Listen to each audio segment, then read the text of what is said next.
আজই ডাউনলোড করুন আর এনজয় করুন আপনার পছন্দের শো। দাদাভাই আমাকে সত্যিটা বল, তুই কোথায় ছিলি? যে কথাটা আমি সবার থেকে লুকিয়ে রাখবো ভেবেছিলাম, সেটা যে আর হলো না।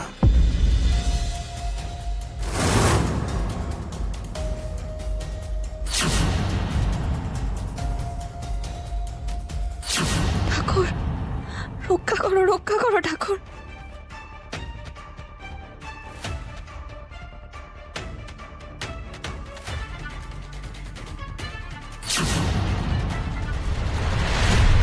সাক্ষ্যদা এত রাতে কোথা থেকে ফিরছে?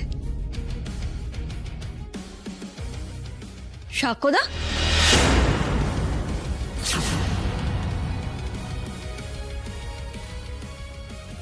সর্বনাশ, কাকুই তো আমাকে দেখে ফেললো। এবার কি হবে? কি বলবো আমি ওকে? এত রাতে কোথায় গেছিলে সাক্ষ্যদা? কি হলো, উত্তর দিচ্ছ না যে? কোথা থেকে ফিরছো? তুমি কি আমার কাছ থেকে কৈফিয়ত চাইছো নাকি কাকুই? ধরে নাও সাক্ষ্যদা, কৈফিয়তই চাইছি। তোমার প্রশ্নের উত্তর দিতে আমি বাধ্য নই। বাধ্য সাক্ষ্যদা। কেন জানো? 23 বছর পর জেল খাটার পর তুমি এই সংসারে ফেরত এসছো। এই সংসারের একটা নিজস্ব চলন বলন আছে, তো আমি তো দেখছি তুমি নিজের চালেই চলছো। কিছু অদ্ভুত কাণ্ড ঘটাচ্ছ। কোনো সময় কোনো পুলিশ অফিসারের পেছনে দৌড়চ্ছ, আবার কখনো এই যে রাত বিরাতে চোরের মতন বাড়িতে ঢুকছো। বুঝতেই পারছি না সাক্ষ্যদা, তুমি চাইছোটা কি? কি কাকুই রাত্রেবেলা কার সাথে? কি হলো কাকুই, কার সাথে কথা বলছো? এই যে বুঝতে পারছো না কার সাথে? তোমার দাদা ভাইয়ের সাথে। তোমার দাদা ভাইকে জিজ্ঞাসা করো এত রাতে কোথা থেকে ফিরছে।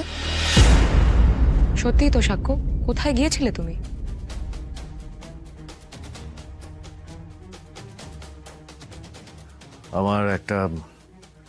আমার একটা কাজ ছিল, সেটা সেরে ফিরতেই আমার দেরি হয়ে গেছে।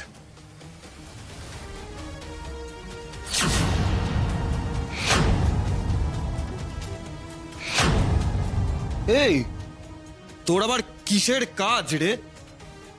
এক মিনিট, আমি একটা জিনিস বুঝতে পারছি না। তোরা সবাই মিলে আমাকে এভাবে জেরা কেন করছিস? হ্যাঁ, একটা জেল ফেরত আসামিকে জেরা করব না তো কি করব? ও সায়ক, রাতের বেলা তো অশান্তি করো না, যাও তোমরা শুয়ে পড়ো। দাঁড়াও ঋতু, তোর গায়ে এই জামা কাপড় কেন? সেদিন তোর হাতটা ওইভাবে কাটা দেখলাম, আর আজকে তুই কালো হুডি কালো প্যান্ট পরে এত রাতের বেলা বাড়িতে ঢুকছিস।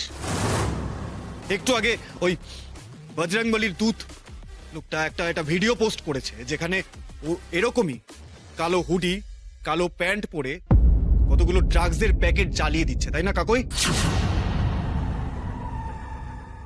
আমাকে একটু মানেটা বুঝিয়ে বলবি দা ভাই?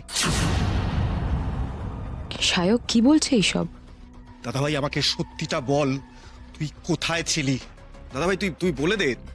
দেখ, সত্যিটা না বললে আমি কিন্তু এখান থেকে যাবো না। দাদা ভাই তুই বলে দে। দাদা ভাই, যে কথাটা আমি সবার থেকে লুকিয়ে রাখবো ভেবেছিলাম, সেটা যে আর হলো না। জেঠু আমাকে আনতে গিয়েছিল।